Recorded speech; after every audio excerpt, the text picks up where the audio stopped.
Oi, gente, tudo bem com vocês? Eu sou a Nadia, sou ginecologista. E eu sou Luciana Pérez, endocrinologista. E hoje é mais um episódio do Hipotálamo à Vagina. Hoje um episódio um tanto... Hot. Não é hot topics, mas é hot. Tava faltando, né, Nadi? Que às vezes a gente dá aquela equilibrada, fala de uns outros pontos, mas a sexualidade faz parte, né? A gente ama trazer. E a gente hoje tem veio que... com tudo. É nosso compromisso trazer isso também. Então, hoje a gente vai falar sobre orgasmo, né? Mais especificamente sobre orgasmo e anorgasmia. Para falar desse assunto, nós trouxemos duas convidadas muito especiais. Nadi, quer apresentar elas? Maravilhosas, musas, sou fã das duas, então vou apresentar primeiro a doutora Cláudia Moraes. A Cláudia é psiquiatra, é pós-graduada em sexologia, conheci ela na pós juntas, né? Tem mestrado em cronobiologia e é coordenadora do Núcleo de Saúde Mental da Associação de Psiquiatria do Rio Grande do Sul. Saúde Mental da Mulher.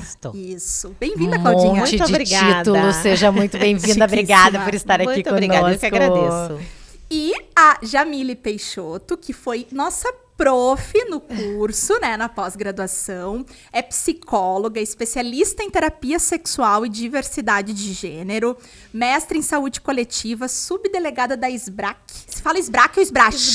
SBRAC, chiquíssima instituição muito importante, falando em sexologia e saúde sexual. Se depois de tudo, dessa apresentação, vocês não ficarem até o final do episódio, vocês...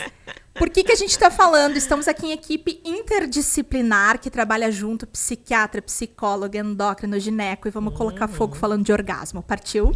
Partiu! Seja muito bem-vinda, muito obrigada por aceitar o nosso convite. Eu que agradeço, um prazer estar aqui com vocês. Vamos falar de prazer, né? Vamos falar de prazer! Não, e ela tava falando que ela tá super acostumada a participar de podcasts, mas que assim, ó, ela estava ansiosíssima para estar aqui conosco. Bom, a gente sinal, ficou muito honra, feliz! né? A gente Que ficou honra. muito feliz! Mas é especial esse, né? Maravilhosa. Ai. Gurias, começar falando sobre a definição de orgasmo, porque tem uma frase que eu gosto do contraponto, né? Que às vezes falam, se tu perguntar para uma mulher se ela já teve um orgasmo e ela te responder que não sabe, é porque ela não teve. Eu discordo um pouquinho, tu adora. Mas eu gosto, porque muitas vezes elas ficam assim naquela dúvida, e aí tu começa a investigar e tu percebe, né, que a dúvida é o não saber, o não reconhecer E o às seu vezes corpo. elas já tiveram e não sabiam. Porque tem a Então, fantasia, né, de que deveria ser de uma outro maneira. jeito. Então, vamos dar nome aos bois, como se diz aqui no Rio Grande do Sul, Vamos. né? Claudinha, o que é um orgasmo? Ótima pergunta.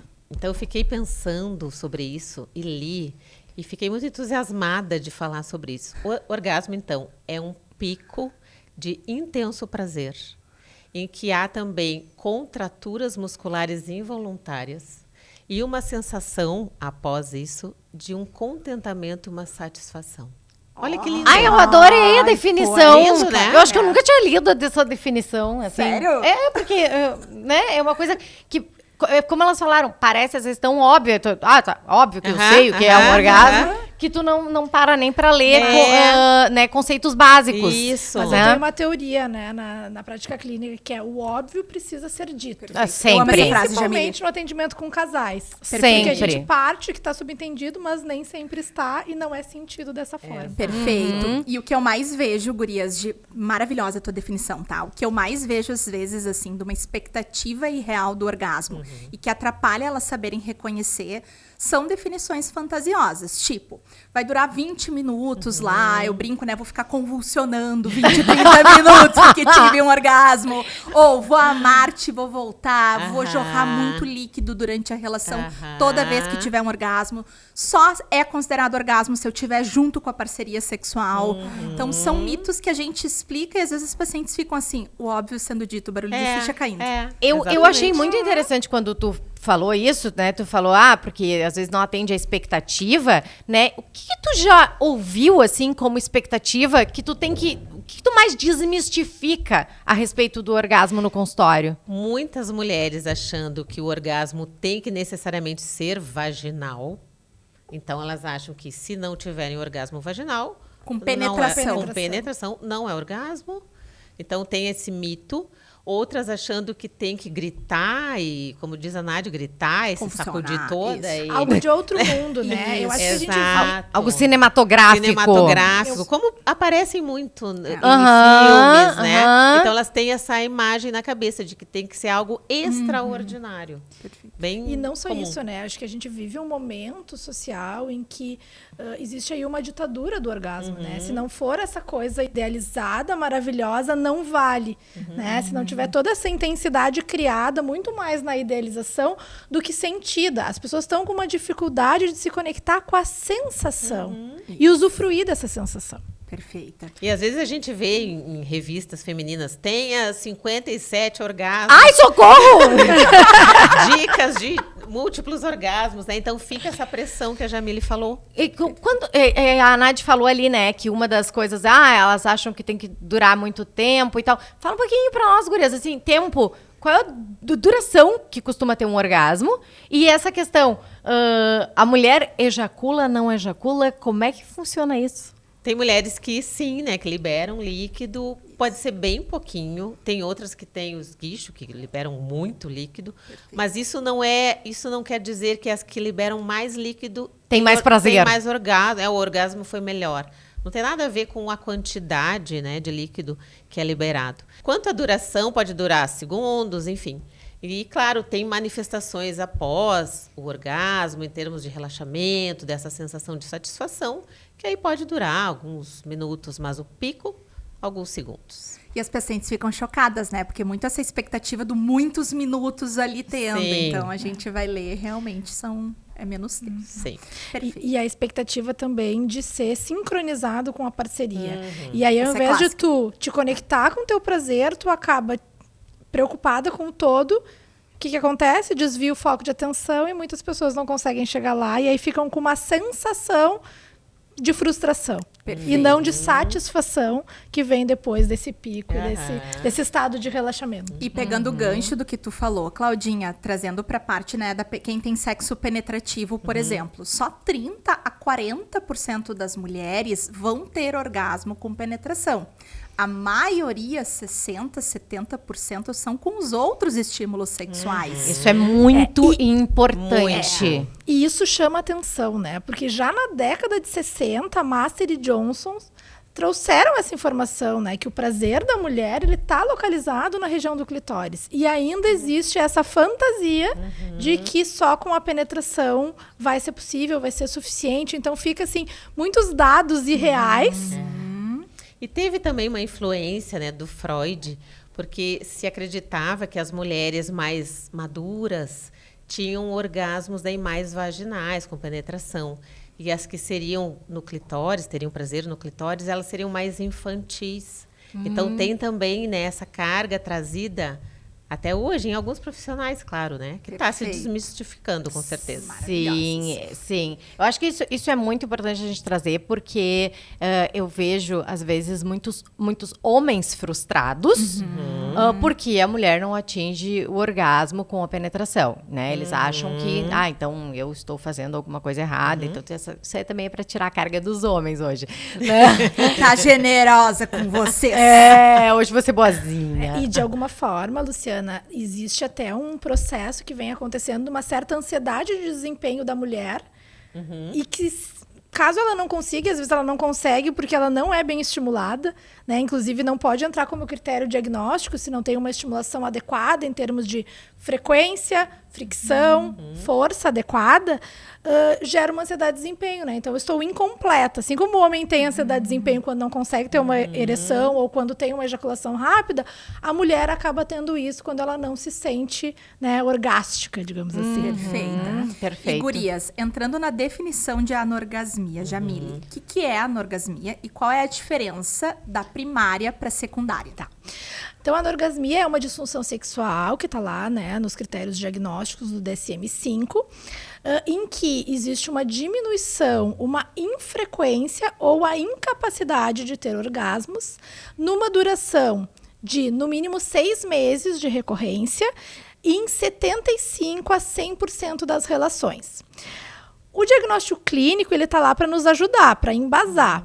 Ainda que eu entenda que o sofrimento, às vezes, ele é anterior, né? Eu não preciso ter um diagnóstico formado para buscar ajuda terapêutica para entender o meu processo de prazer. Né? Eu não preciso esperar 6 meses.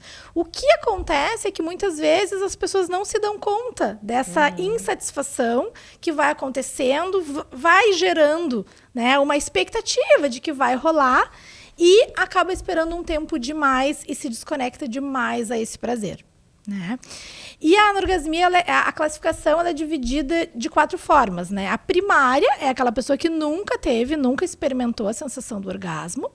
A secundária é aquela que naquele momento, né, em algum momento da vida, perde essa capacidade. E aí pode ser até por uma influência da medicação. Depois a Cláudia acho que vai falar um pouquinho disso.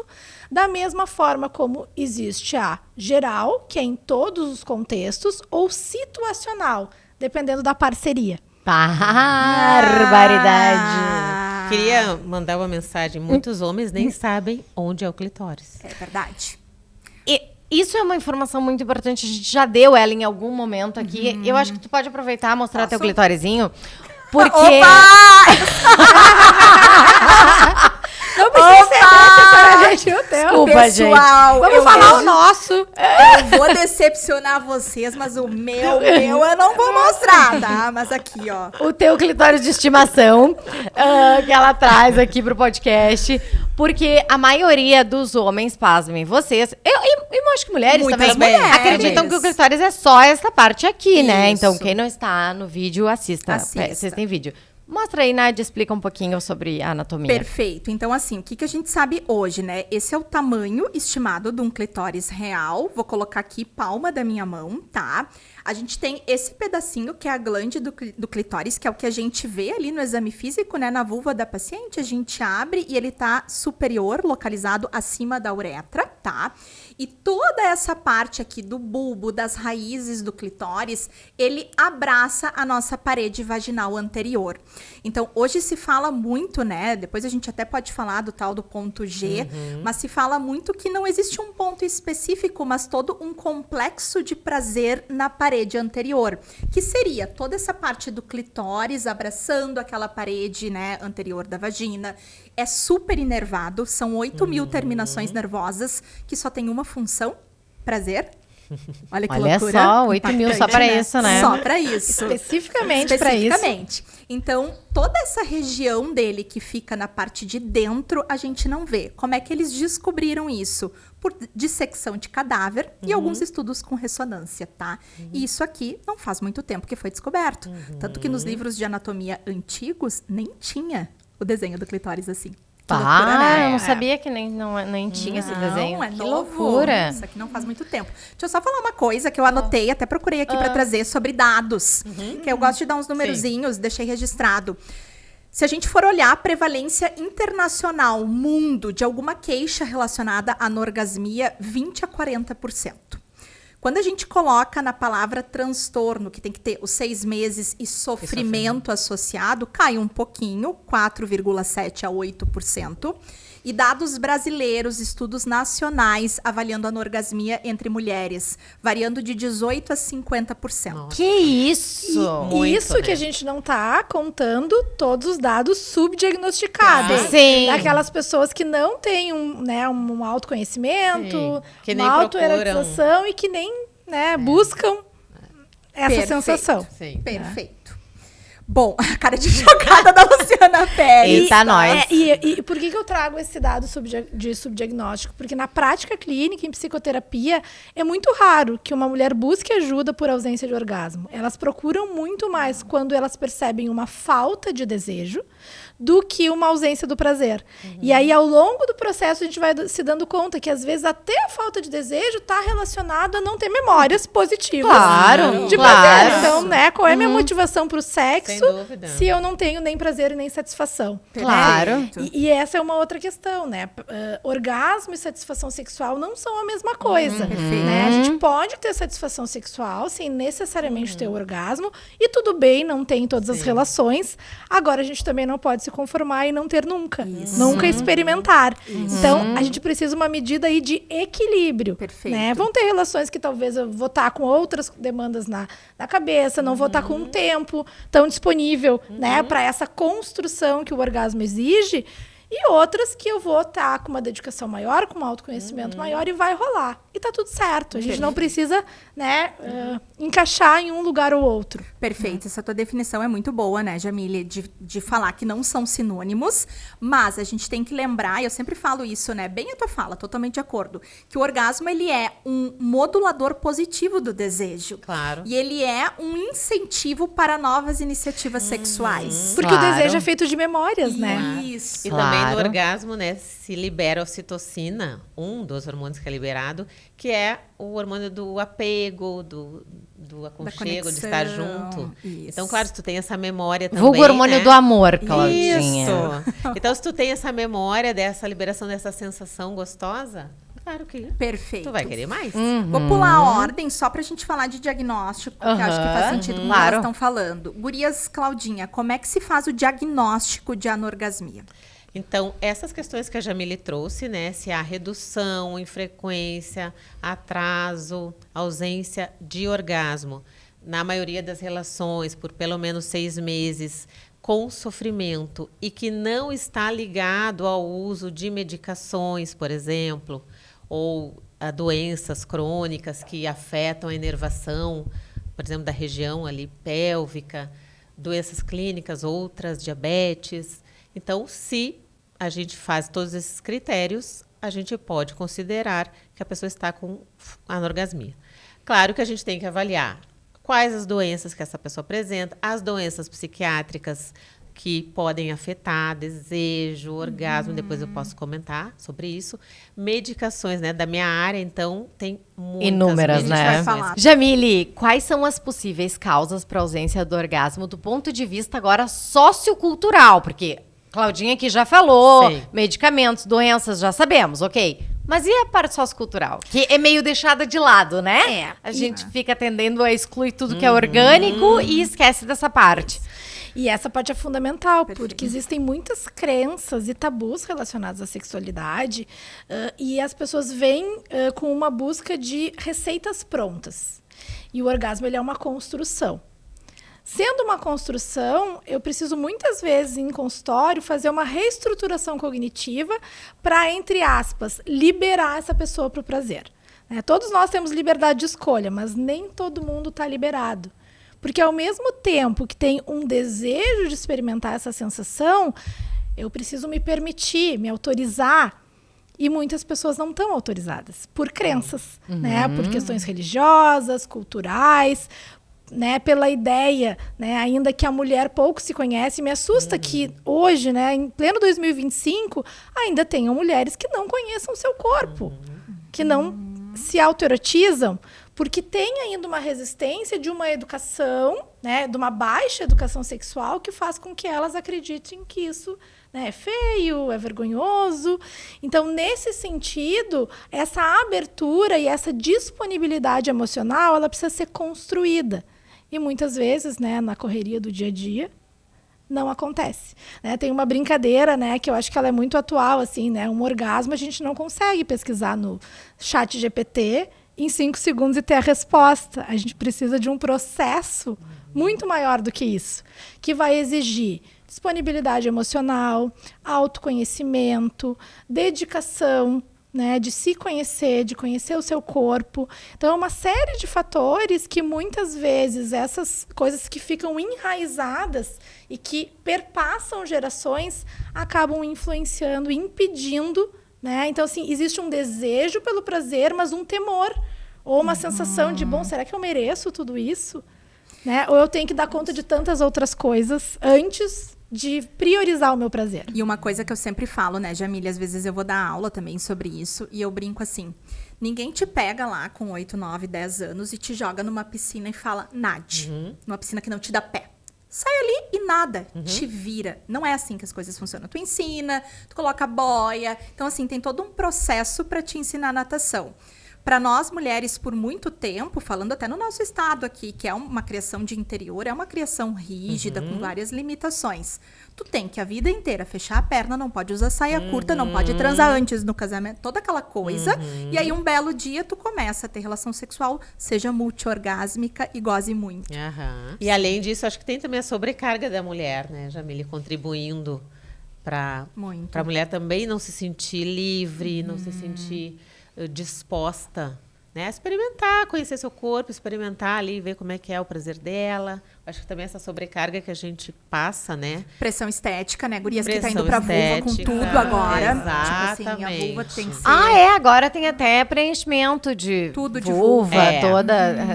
Skincare de vulva, uma coisa É. arada. Que loucura. Bom, o que eu mais vejo, trazendo um gancho também, assim, do sociocultural da minha parte de consulta ginecológica, eu vejo muitas crenças limitantes relacionadas a, né, expectativas irreais, que foi o que a gente comentou. Vejo muito limitador de criação, de tipo assim, né, tem que ser assim, então se fugir disso aqui é uma coisa que gera esse sofrimento. Vejo muita religião também impactando a religião impacta aqui, bastante. muito, Sim. né? E eu vejo muita questão de dificuldade de ter intimidade com a parceria para poder verbalizar Sim. o que se gosta. Sim. Porque ainda se Porque tem... é feio mulher fazer É feio isso, mulher, né? entendeu? É. Como é que tu vai dizer pro cara, eu e- gosto de tal jeito? E também tem muitos homens que dizem, mas onde tu aprendeu isso? Muitos. E o quanto a comunicação assertiva, ela precisa ser treinada, como tu falasse, a gente não aprende. E eu sempre digo para os casais, mesmo que a minha necessidade não seja, né, não possa ser atendida naquele momento, expressar ela já faz com que eu me conecte, seja com a dor, seja com a resolução desse conflito. E na sexualidade não é diferente, né? Como é que o outro vai adivinhar o que eu quero, o que eu gosto, onde eu tenho mais prazer, né? E sem o tempo necessário para essa descoberta, muitas vezes a queixa é de relações rápidas, mecânicas, para constar e não para vivenciar. Perfeito. E a comunicação no sexo é muito ampla, né, gurias? Eu sempre digo, tu pode verbalizar com palavras, mas as nossas atitudes também comunicam, Claro. né? Um apertão, um gemidinho, um Claro. movimento, uma expressão, são coisas que comunicam. E a partir do momento que a gente, por exemplo, finge, tu tá dando uma comunicação inadequada que vai permanecer com aquela coisa inicial E que que é estava bem sendo comum, feita né? inadequada. Muito. As mulheres fingirem. Muito. Eu às vezes pergunto, né, assim, por que tu finge? Ah, para não desagradá-lo. Ah, porque aí como é que ele vai ficar? Eu fico com pena. Sim, a pessoa não tem pena de si mesma, né? Que loucura, né? Bom, falando então, a gente falou das causas, né, socioculturais. Pra ti, Claudinha, quais as possíveis causas relacionadas a comorbidades e medicações? Tu já deu um spoiler, complementa a tua resposta. Então, além das questões clínicas, né, na minha área temos ansiedade. A ansiedade atrapalha muito até a predisposição para o sexo e também atrapalha desejo e orgasmo. A depressão é talvez aí a doença que mais atrapalha também, porque a pessoa perde o interesse por várias coisas da vida, inclusive perde o interesse sexual. Traumas. Então, também pessoas que passaram por traumas na infância, questões de abuso sexual, elas também vão ficar afetadas e o orgasmo vai ser afetado. Questões relacionais também, né? Se o relacionamento não está bem, é um relacionamento abusivo, isso vai interferir também em ter o orgasmo. Então, tudo que afeta, assim, neurotransmissores, dopamina está ligada à motivação, ao orgasmo, à excitação. A serotonina, por exemplo, não. A serotonina tá tudo bem. Então, a serotonina não promove o orgasmo, por isso que muitos antidepressivos que interferem, né, com a serotonina, eles atrapalham a esfera sexual. Então, assim, essas doenças... uma outra questão até que a gente comentou. Problemas de imagem corporal. Então, mulheres que têm, né, Isso, questões no de meu imagem consultório, corporal. é todo dia. Como eu trabalho muito com obesidade, Sim. às vezes a primeira coisa que ela diz, eu não consigo ficar pelada na frente do meu marido. Isso. Tem Eu que ser só com a luz quero apagada. transar no escuro, É. né? Então, interfere também. Sim, e aí essa capacidade de erotização, ela é bloqueada. Né? Claro. Se eu não estou me sentindo confortável, Claro. eu vou ficar mais preocupada como o outro está me vendo do que o que eu estou sentindo. Claro, Né? exatamente. Tem outro ponto também, Cláudia, as situações de luto, né? E eu trago os lutos não reconhecidos, né? Lutos não reconhecidos que não são aqueles, né, por morte, mas aqueles por mudança de vida, perda de emprego, recentralização da carreira, situações que ficam ali. Problemas econômicos. Problemas também econômicos, preocupações, né? São os lutos não reconhecidos que muitas vezes acabam distanciando a pessoa de colocar a sexualidade como, né, uma das prioridades da vida, como deveria ser. Né? Perfeito. E medicamentos, Claudinha? Tá. Então, medicações. Os antidepressivos, a maioria afeta, principalmente do grupo inibidores seletivos da recaptação da serotonina, inibidores da recaptação da noradrenalina e serotonina, são os que mais afetam. Antidepressivos tricíclicos, que são mais antigos, então a gente quase não usa. Esses são os que mais afetam. Tem também antipsicóticos, que como interferem, eles bloqueiam receptores de dopamina, eles também interferem na motivação pelo sexo, na excitação, no orgasmo. Estabilizadores do humor também podem afetar, porque também podem alterar a parte hormonal. Então, assim, várias classes. Isso que a Claudinha está falando são várias classes de medicamentos, não necessariamente todos daquela classe influenciam, né? Então, isso é importante, porque muitas vezes o que pode ser feito é troca, né, por um outro depois eu vou comentar medicamento, isso, né, Claudinha? Isso. Ah, eu já passei na frente, né? Ai, desculpa. Ansiedade de desempenho. Deixa, depois ela vai falar. E Mas um ponto a acrescentar, que eu sempre digo, né? Quando a gente vai prescrever, vocês são duas mulheres que trabalham muito com sexualidade, mas quem está nos ouvindo e não trabalha e prescreve essas medicações, a gente tem muito médico e o médico ouvindo, né? Prestar atenção na sexualidade da mulher antes da prescrição e como fica após a prescrição. Para a gente poder fazer uma comparação ali de como era, registrar isso em prontuário para lembrar e poder, né, conversar com a equipe, ligar para a psiquiatra. A gente falou muito sobre isso, né? Telefonar para a pessoa que está atendendo a paciente junto contigo. Cláudia, o que tu acha dessa medicação? Impactou muito. Dá para trocar da tua parte, do ponto de vista psiquiátrico? É possível? Porque aqui a gente fica, né, numa balança perigosa. Eu preciso da pessoa com saúde mental estável e eu preciso da sexualidade. Então, de nada adianta eu tirar a medicação pensando em orgasmo e a pessoa afunda na depressão. Exato. E isso é um ponto bem sensível e que a gente precisa, né, ter esse trabalho interdisciplinar para dar conta. Que é o seguinte, muitas vezes aquela medicação é necessária. Então, a gente vai ter que buscar recursos terapêuticos para ampliar capacidade de fantasiar, capacidade de se conectar, outras questões para complementar. Porque se a gente tira a medicação, a pessoa não vai ficar bem, ela também não vai ter disponibilidade. Isso que eu sempre digo, não adianta pensar eu não vou usar o antidepressivo. Ah, tá, e aí tu vai ficar com depressão, vai ter vontade de transar? Não. Vai ter. Exatamente, porque ficar doente também afeta e quando a gente melhora a doença psiquiátrica, a pessoa também pode melhorar. Claro. Inclusive da sua vida sexual. Quando eu falo das medicações, não quer dizer que 100% das pessoas que usam vão ter alteração. Algumas chances. Eu gosto de falar isso. Existe um percentual de pessoas vai ter, por exemplo, disfunção sexual. Exato.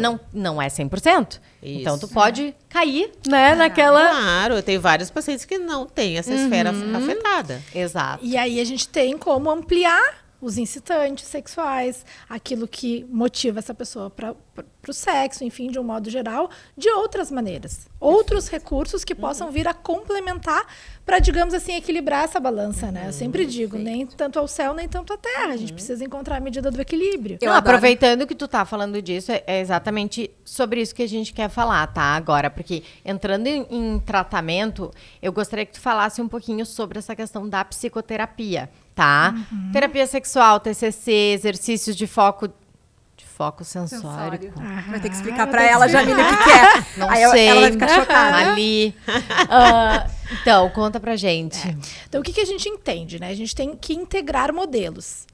Por quê? Para a gente chegar lá na terapia sexual, que vai trabalhar com técnicas como o foco sensorial, que é uma espécie de sensibilização sistemática em que tu vai descobrindo zonas erógenas do teu corpo, sem necessariamente um objetivo ou um cunho, uma finalidade genital. Inclusive o foco sensorial 1 é tu tocar todo o teu corpo de um modo geral, de modo leve, cuidadoso, sem tocar na genitália, para descobrir aonde esse prazer vai sendo despertado. né?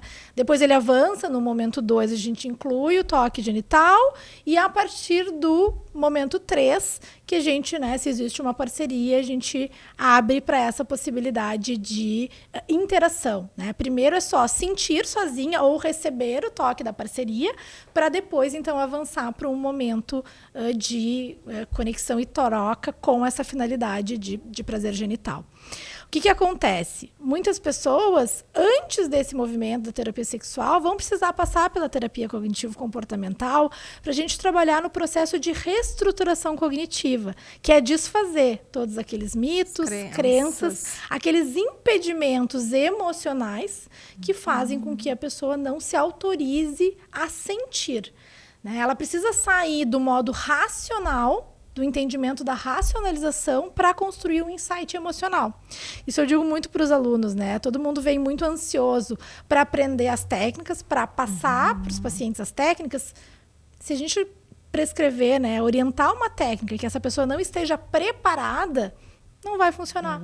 Às vezes a paciente chega querendo saber do uso de vibradores, do estímulo, mas ela não tem nenhum conhecimento do corpo. Ela não vai fazer um bom uso, né, dessa técnica. Então, a gente faz uma associação, né, das técnicas cognitivas para essa reestruturação do pensamento, um entendimento de uma conexão com o momento presente. Aí entra também técnicas de respiração, atenção plena nas sensações, para depois, então, a gente partir, né, de sensibilização sistemática, foco sensorial, masturbação dirigida. Muitas vezes a paciente começa do básico, né, de pedir para ela olhar no espelho a vulva, identificar, né, uma psicoeducação, né, dos pontos, né? Então a gente faz essa integração.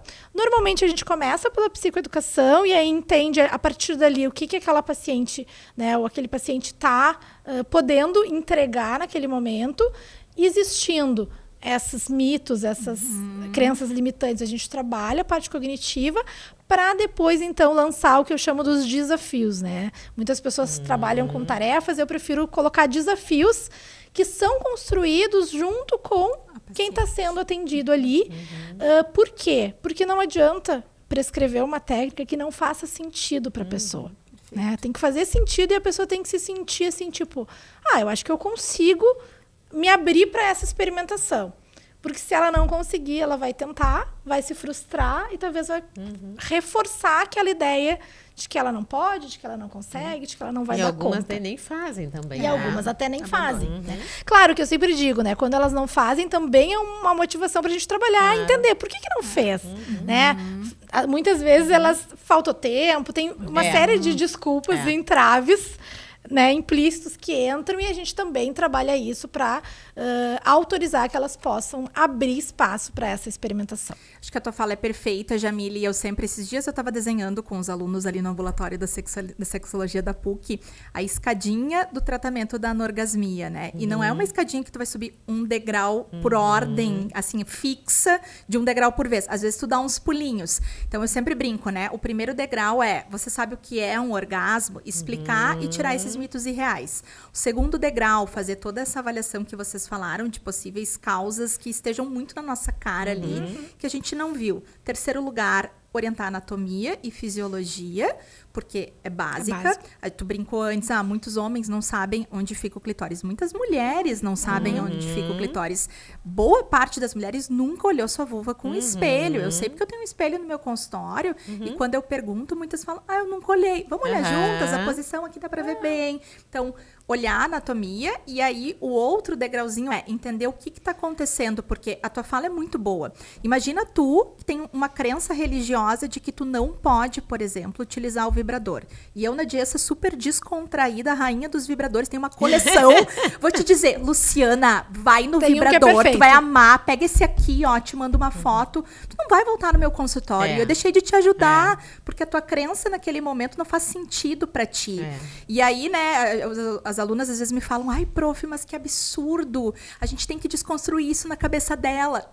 Não é assim. É a cultura dela, é a religião A dela, gente tem que calma. se aproximar, né, E da paciente. respeitar o processo de cada um. Perfeito. Né? Eu acho que a gente tem que trabalhar, né? A sexualidade, ela é um exercício do respeito à diferença, à diversidade, né? Então, não é porque para mim é tranquilo que vai ser para o outro. Perfeito. E eu tenho que me conectar e ajudar a pessoa a olhar a partir da perspectiva dela e não da nossa. Inclusive isso aí. tem casais, hétero ou não, que muitas vezes não querem ter uma vida sexual.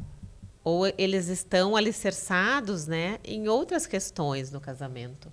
É por parceria, é por causa dos filhos. São outras questões. E a gente também não tem que ter essa forçação de que não, mas vocês têm que ter vida sexual. Não tem que se meter, né? Não tem que se meter, né, Claudinha? Colocar a nossa expectativa no relacionamento do isso. outro, Não, por outro né? lado, acho que é muito mais entender o que está levando a isso, né? E ver o que está distanciando, desconectando essa esfera para ajudar eles a pensarem como construir formas. Eu sempre digo, sempre tem algo novo para ser experimentado e ao longo da vida, tanto a resposta quanto o nosso corpo vai mudando e a gente tem que ir ressignificando o espaço da intimidade. E às vezes a gente fica com a crença real lá de como era quando a gente era Exato. adolescente no início. Perfeito. Eu assisti uma palestra da Carmita Ávido agora no congresso da SOGESP e achei muito engraçado que ela falou assim, as pessoas elas vão evoluindo na sua vida e acham que vão transar sempre como se tivessem 18 anos. E ela disse, imaginem eu fazendo o que eu fazia com 18 anos. Ela até brincou, ainda bem que eu fiz, porque hoje eu não teria nem colo, nem nada pra Não tem nem fazer. flexibilidade mais para fazer umas Então, a coisas. nossa vida muda, a nossa sexualidade É. muda. E uma outra coisa que eu ia falar, pegando o gancho também do que vocês falaram, essa individualidade no tratamento, o próprio conceito de estímulo que a gente usa lá no início, né? Um estímulo adequado. Tu comentou alguns parâmetros do estímulo. Para Luciana pode ser tempo, para mim pode ser pressão. Exato. É subjetivo. O estímulo adequado Subjetivo. é individual. É o tempo que eu tô estimulando o teu clitóris. É a pressão que tu tá estimulando o meu clitóris. E- Então isso muda. E a gente não pode fazer nenhum diagnóstico de disfunção, não, né, conhecendo se está conectado o estímulo com aquela pessoa. Isso, com o que aquela pessoa quer. Claro. Isso é uma coisa que a gente super acha, né? O que funciona pra mim, tem que ser essa pressão, esse estímulo, tem que ter oral, tem que... Aham.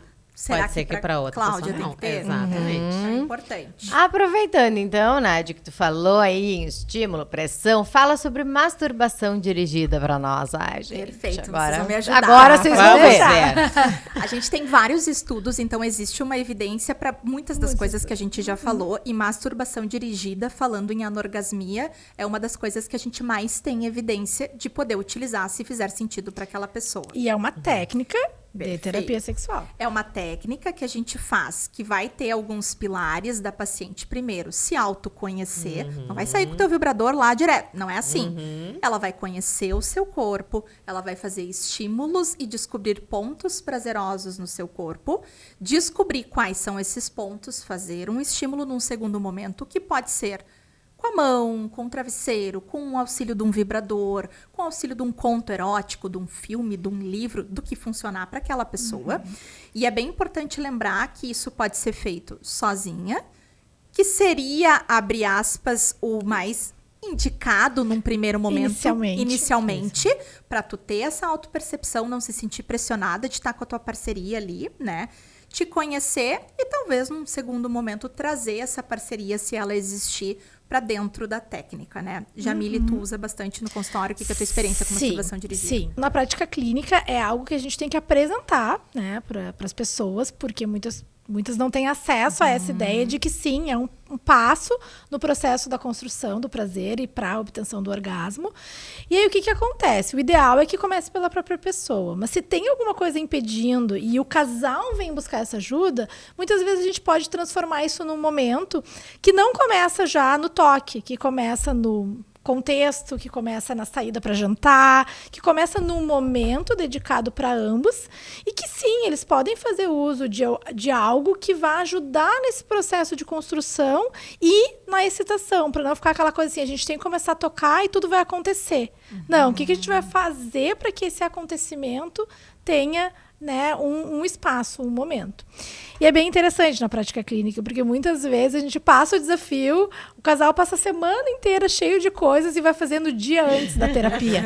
Mas fez, né? O importante é que fez, é que usou esse espaço, né? E que pôde ir lá no passo a passo e com calma, com cuidado, entendendo aquilo que a gente falou, né? Qual é o tipo de toque que eu gosto, qual é a frequência, qual é a fricção, qual é a força, é mais força, é menos força.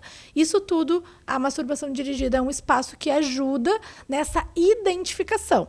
Da mesma forma que tem algumas pessoas que relatam, eu quase cheguei e não consegui. E a masturbação dirigida também é esse momento de autorizar. Não, vamos mais um pouco, vamos, né, vamos tentar um pouco mais pra gente conseguir acessar o que a gente busca. A taxa de resposta é ótima, tá? Gira em torno aí de 50% a 100%, a gente olhou. Continuando então, gurias. Jamile, é muito comum que as parcerias sexuais fiquem extremamente ansiosas com a falta de orgasmo. Como abordar e como orientar? É aquilo que eu tinha trazido, né? Sim, né? A ansiedade, na verdade, ela é um sintoma que vem muitas vezes como um sinal de alerta que vai estar influenciando a maioria das disfunções sexuais, né? A pressão pelo desempenho prejudica o desempenho. Então, se eu tô com esse foco direcionado, e eu sempre trago, o orgasmo é uma consequência e não a causa. Quando eu mudo ele de lugar e coloco como a causa e eu entro na relação só com esse objetivo, eu perco a oportunidade de todo o processo de construção, conexão, reciprocidade, troca. Isso já é o prazer, né, Jamile? Isso já tem que fazer parte do prazer. Da mesma forma como hoje a gente entende que a preliminar não é o sexo oral, não é a masturbação dirigida. A preliminar é a mensagem que tu manda. Começa antes da cama. O convite que tu Muito faz. antes. A curiosidade que tu desperta, principalmente em relações de longo prazo, em que a gente tem que estar retroalimentando essa curiosidade pelo outro, essa inovação, esse desejo, ele vem muito antes. Quando entra o processo de ansiedade, o que acontece? Eu perco o foco no aqui e agora, no momento presente, e me desconecto com a sensação. No momento que eu desconecto com a minha capacidade de sentir, como é que eu vou ter um orgasmo? Perfeito. Como é que eu vou... E a gente sabe que quem é ansioso já fica, mesmo envolvido na cena sexual, já pode estar pensando na lista do supermercado. Amanhã eu tenho tal coisa para fazer. No tempo, já tá tarde. No tempo, né? Isso aí já Esse tá é um tarde, eu acho outro- que é o principal. Esse é uma outra questão. Por que deixar a sexualidade para a última coisa do dia? Como se fosse uma tarefa, um checklist. Já tá exausta, né? Né? Tem que Tenho pavor. tem que ser só de noite, não. Que outros momentos eu posso criar, Poderia colocar, né? colocar isso na vida, né? E a gente precisa organizar isso na vida. Muitas vezes, sim. A gente precisa construir uma agenda que vá propiciar isso. Aí Esse entra é um- na Diessa. A Com Nádia com a sexo sua- programado. Esse é um Eu outro amo. mito, né? Que o desejo tem que ser espontâneo, que vai acontecer, Falamos muito que precisa de toda uma parafernália. Eu sempre trago uma informação que é, gente, o básico precisa ser bom. Eu não preciso subir no lustre, ter 1000 acrobacias, ter toda uma preparação. Porque isso vai inviabilizar, principalmente na rotina da maioria das pessoas hoje, que é cheia de compromissos. E também de acho outras importante agendas. falar que muitas vezes, para a mulher, o desejo é mais responsivo, né? Aham, Não falamos tão muito espontâneo, né? Rafael vai me matar com o que eu vou contar, mas eu vou contar, tá? Falando do conta, sexo conta. programado. A Claudinha Tri fofoqueira, conta. Fofoqueira, conta. fofoqueira. Eu adoro ouvir Fofoquinha. histórias. Eu sou fã de sexo programado, tá? Porque transar antes de dormir me dá preguiça. Eu já tô de banho tomado, eu tô organizada, com luz baixa no Cansada. quarto. Que preguiça. Eu gosto de dia, eu sou uma pessoa muito diurna. Então eu super me organizo, tá? E aí eu fiz um vídeo sobre sexo programado pro Instagram. E daí o Rafa viu meu vídeo, curtiu meu vídeo, engajou meu vídeo. Mas daí chegou em casa e falou assim: amor, eu vou ter que te falar. Essa coisa do sexo programado... Isso é quando a gente tava começando, né? Essa coisa do sexo programado... Não dá, né? Tipo, fica muito automático, perde aquela naturalidade do casal. E aí eu fiquei olhando pra ele, tipo Nazaré, assim, pensando, coitado, ele acha que tudo isso é desejo espontâneo. Ele acha que eu sou, assim, nossa, tô, né, É muito hoje, desejo espontâneo. é hoje. Coitado, entendeu? Daí eu falei, amor, a maioria dos nossos sexos, que são minha iniciativa, são programados. Tu acha que eu tô com aquela lingerie o dia inteiro? Tu acha que o quarto está com aquele aromatizador pra eu dormir? Não. Eu me organizo. Então, abrir espaço no horário que tu tá descansado dá trabalho, mas assim, a gente se organiza para treinar, a gente faz a unha, a gente vai no super, tá tudo tão na agenda, por que não abrir um espaço na agenda para isso acontecer, né? Eu fiz uma pesquisa breve para o meu TCC. Não foi pesquisa, foi uma ação. Eu passei um formulário, 70 mulheres responderam e a minha pergunta era: você prefere uma boa noite de sono ou uma boa noite de sexo? Em torno ali das mulheres com 30 até... É que a gente gravou um vídeo sobre isso. Não entrou Qual ainda. foi a resposta? Eu tô muito Então, curiosa, vamos lá. Dos 30 anos até 40, uma boa noite de sono. Dos 40 até um pouquinho antes de 50, uma boa noite de sexo. E Eu já acima sei de por quê. 50, uma boa noite de sono. Sim. Eu acho. Tem, eu tem- acho- tem uma relação com a idade? Sem tu acha? dúvida. Eu acho que as que estão ali 30 e poucos anos, talvez, com filhos pequenos, as de 40 até 49 já mais liberadas, Eu né? ia dizer, eu tenho uma outra A teoria. famosa idade da loba. É. E depois Uau! ali, climatério e menopausa, sono, né, gente? Eu Estão dormindo apostaria, mal. eu apostaria nessa teoria, né? E tanto que tem um estudo que mostra que o pico do desejo sexual da mulher é aos 40 e o do homem é aos 18. Eu entendo que essa diferença se dá porque a mulher aos 40 já passou pela fase, né, da gestação, já passou pela aquela preocupação em engravidar ou não Com engravidar. a carreira, tá Com a carreira, mais ela tá estável. mais segura, ela conhece mais o seu corpo. É. Então a disponibilidade dela é maior e ela tá visando isso. Bom, eu tenho que aproveitar agora, porque depois no envelhecimento vai mudar, vai alterar fisiologicamente. Então a hora é agora. Uau, E hein? lá nos 30 ainda tem uma série de inseguranças, tem toda essa questão, né, enfim, da fertilidade, que acaba ocupando um espaço mental na vida da mulher e faz com que o foco dela não seja o prazer. Muito Uau, interessante. hein? O homem é diferente, né? O homem já aprende, né, desde cedo a se automanipular, de que ele tem que transar. Quantos homens chegam no consultório com disfunção sexual porque tiveram uma primeira vez forjada, né? Ou foram obrigados a fazer, tinham que fazer para perder a virgindade, e a mulher não. Né? Tem que se cuidar, tem que se proteger, tem que encontrar a pessoa certa e ideal, tem todo esse discurso. E depois dos 40, normalmente já não está mais tão preocupada com o que os outros pensam e mais focada no que eu quero, né? Não é o que Mais eu devo, livre. mas o que eu quero. Opa, quando eu chegar nos 40, eu quero um podcast sobre isso. Luciana Pérez, pra dar meu Vai ser que opinião. nem aquele que a gente fez do puerpério, né? Assim, pra ser visceral. Pra ser visceral. Vamos prosseguir agora, vamos pra Claudinha. Claudinha, aquele que eu passei a carroça na frente dos bois. Como é que a gente maneja quando a anorgasmia é secundária, então, a medicação psiquiátrica? Ok. Então, primeira coisa, a gente pode esperar. Em torno de 5% das mulheres que estão com anorgasmia por causa de medicação, pode ser que elas Resolve ficam espontâneo. bem, resolve espontâneo. 5%. É pouco, Pouco, mas né? pode acontecer. Outra coisa que a gente pode fazer, trocar a medicação. Né? Então, se está com algum dos grupos daqueles que eu comentei, a gente pode trocar por medicações de outros grupos. Uma outra coisa, mas aí tem risco, que é ou a gente diminui a dose ou faz alguns intervalos. Ou no dia em que vai ter a transa, pode tomar menos dose. Mas isso, assim, tem Difícil alguns de fazer, né? estudos que sugerem, mas nada assim com muita Robusto. evidência de que funciona e correndo o risco da pessoa piorar. Ou então aquele dia que vai transar fica extremamente ansiosa porque tomou metade do comprimido, aí já não vai. Ou super irritada. Ou irritada ou mais depressiva, não vai adiantar. Então, assim, tem sugestões em alguns artigos, mas não é robusto, como diz a Nath. Uma outra questão é a gente também anexar, né, adicionar algumas medicações que mexam com noradrenalina e dopamina, por exemplo, junto com o antidepressivo, que é do grupo dos inibidores da recaptação da serotonina. Então, a gente pode fazer essa... Um coquetel. Isso, Como isso se mesmo. fosse, abre aspas, um antídoto, se fala, Isso. né? Tem também uma medicação que é a agonista parcial de 5-HT1A, que também ela não interfere na esfera sexual, ela pode ser adicionada com um antidepressivo que interfira, né? Legal. Eu acredito que muitas vezes é essa combinação. Por isso que não é tão simples, nem Não tão é fácil. E tem que ter persistência, né? Aí, uma outra questão importantíssima. Além da gente fazer esse manejo medicamentoso, a gente tem que conversar com a terapeuta, com a gineco, com a endócrino, para que a gente chegue, né, numa medicação ou num jeito nesse manejo farmacológico que possa contemplar essa paciente.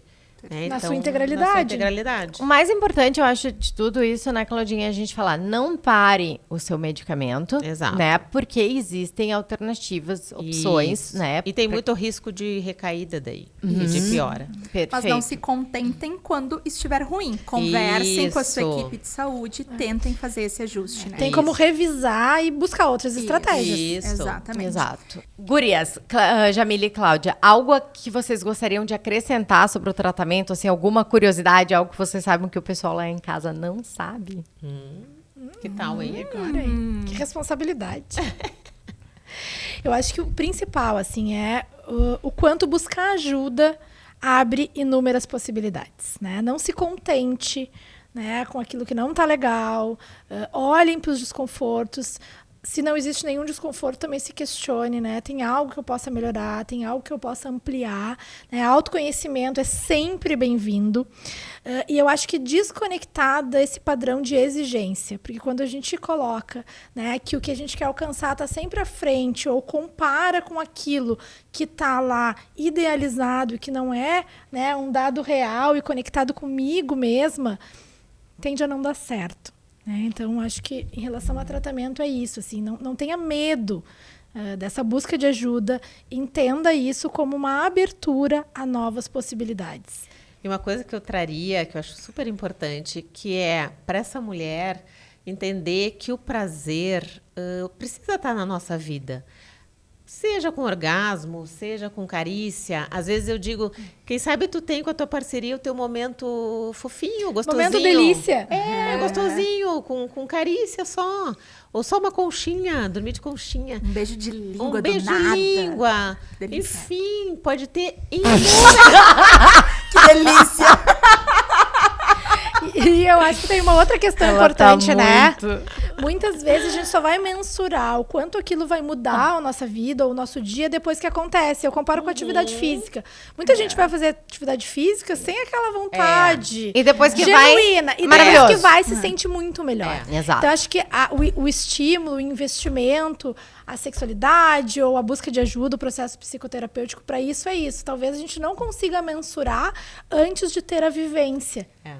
E uma coisa que é legal também é a gente já começar a mandar umas mensagenzinhas, né? Picantes ao longo do dia. Olha aí a Claudinha Isso é bem... sexting. E sexting, né? Uma música, uma cena de um filme, né? Acho que a criatividade pode ser nossa parceira, né? Nesses E momentos. mesmo com mulheres assim que estão depressivas, por exemplo, que já estão iniciando ali o tratamento com medicação, com terapia, elas podem também colocar algum prazerzinho durante o dia, né? Que aí tu já vai pegando o gosto do prazer, tu sentir que aquilo te ajudou. Isso é o grande caminho, essa é a grande porta que se abre, né? Acho que é a noção de autocuidado, né? Do quanto eu importo e se eu não me priorizar, quem vai? E a gente Perfeito. ensina muito pouco as mulheres a estimularem fantasias, né, gurias? Sim. A gente fala muito sobre isso. Tipo assim, os homens são muito mais estimulados que nós. Sim. O que a Mas gente... basta ver um grupo de WhatsApp de homem, sim. né? O que a gente Sim. recebe no grupo do WhatsApp? Eu recebo, vou falar do meu, tá? Os homens pelados ali em época de Natal, com uma touca de Papai Noel no pênis, Só é- pulando e só dançando, no que é Papai No- ridículo. só no época do- Não é Não é erótico. que vai erótico, estimular é. isso, né? Não é erótico. Não. Então, assim, o que né, te estimula? O que é a tua fantasia? O que tu pensa na hora do sexo? O que tu cria com a tua parceria ali? A gente tem uma amiga... Claudinha vai se identificar do que eu tô falando, que é amiga em comum. Eu sei quem é essa. Eu vou entregar o rolo. Que tem a fantasia aí do massagista. Massagista. E que o sexo é... A cara da Luciana Pérez. E o sexo é maravilhoso quando... O parceiro vira massagista. Ah, tá. É o senhor entendi. massagista que chega na Isso. casa. E por que não? E diz ela que é o melhor sexo, um dos melhores que eles têm ali. Ah, hoje eu quero transar com o massagista. Vem o personagem do massagista. Legal. Fantasia. Quantas Tá, coisas a gente exato. pode criar? Por que a gente vai se limitar, pessoal? Acho que é isso, assim. Quantas coisas a gente se conforma? Não vamos entrar na conformação, vamos entrar na Não. inovação. É, perfeito. Amo. Gurias, então, pra finalizar, quais as características das mulheres multiorgásmicas? Para de rir.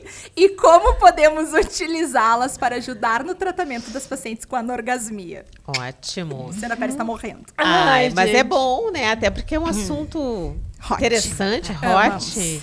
Essas mulheres, primeiro, elas são muito livres, né, Jamile? Eu ia dizer isso. Assim, Fantasiam bastante. Pensando na perspectiva emocional, né? São mulheres que estão autorizadas a sentir, a vivenciar, que se sentem merecedoras desse momento e que, de alguma forma, criam estímulos para que isso aconteça. Então, são mulheres, digamos assim, né? Não gosto muito da palavra empoderada, mas autorizadas, né? A vivenciar isso sem ficar focada, né? De tipo, tem que ser dessa ou daquela outra forma. Vamos tentando até encontrar o caminho. Isso, elas experimentam mais, elas arriscam, elas fantasiam bastante, né? Eu acho que são dados bem interessantes para que a gente possa trazer para a vida. Tem um estudo super legal que avaliou essas características e é bem isso, né? Mulheres que pensam mais em sexo, mulheres que abrem espaço na agenda para sexualidade, relação sexual, né, ali.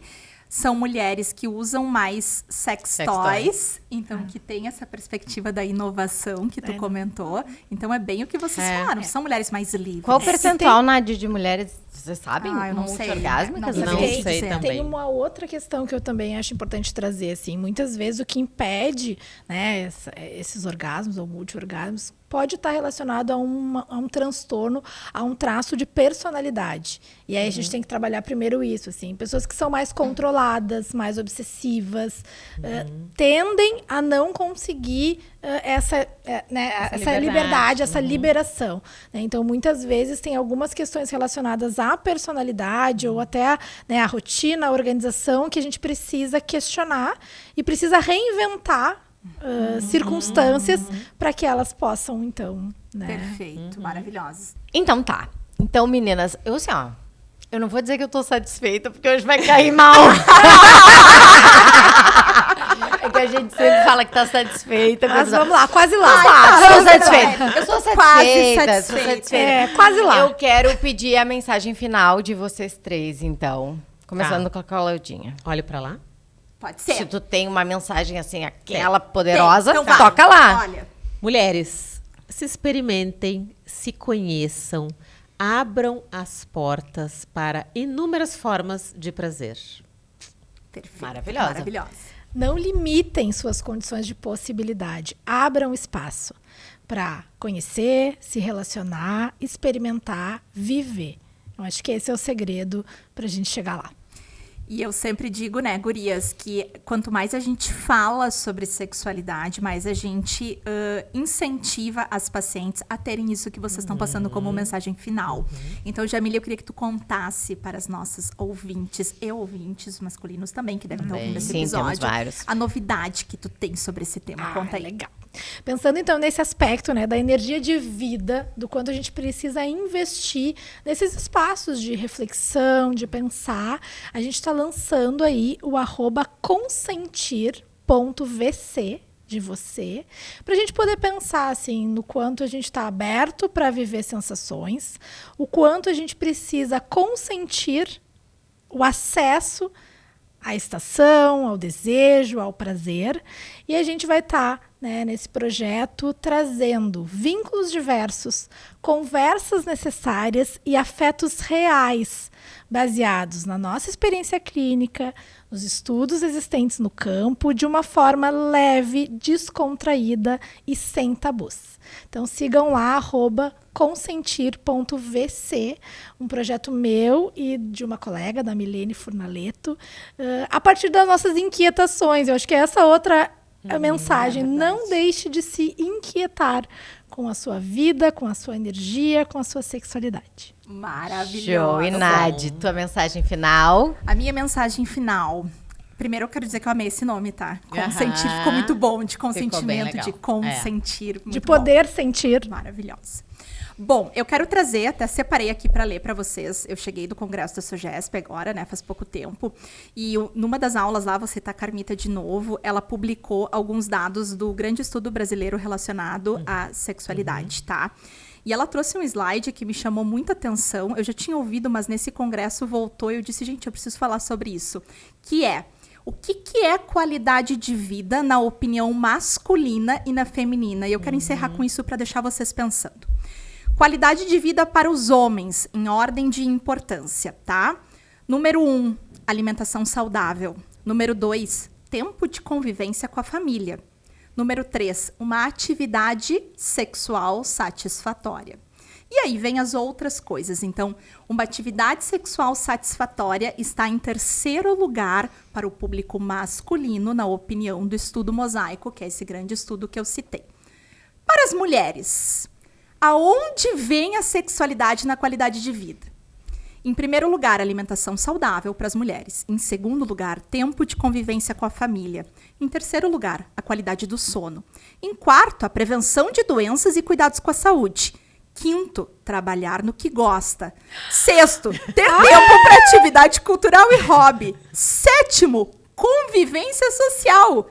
E em oitavo lugar, vem uma atividade sexual satisfatória. Muita Mulheres diferença, precisamos Homens mudar em esse terceiro ranking. lugar, mulheres em oitavo Muito lugar. interessante. Gente, dormir, trabalhar, tudo é mais importante quase É, para a mulher do que uma atividade Precisamos sexual mudar satisfatória. esse ranking. Isso aqui é uma reflexão, acho que a gente tem que Muito. pensar e a gente tem que começar, né, a sentir Isso. de verdade e abrir espaço para subir essa posição, hein? Hashtag chateado. Ninguém me pediu mensagem final, mas com esse estudo eu vou ter que dizer. Só faz sexo quem pensa em sexo. Muito bem. Então, E tudo bem gostar de sexo, não é feio. Que Não. bom que a gente possa gostar, né? Incentivar e repensar nossas práticas sexuais. E de Isso preferência aí. com muito orgasmo, né?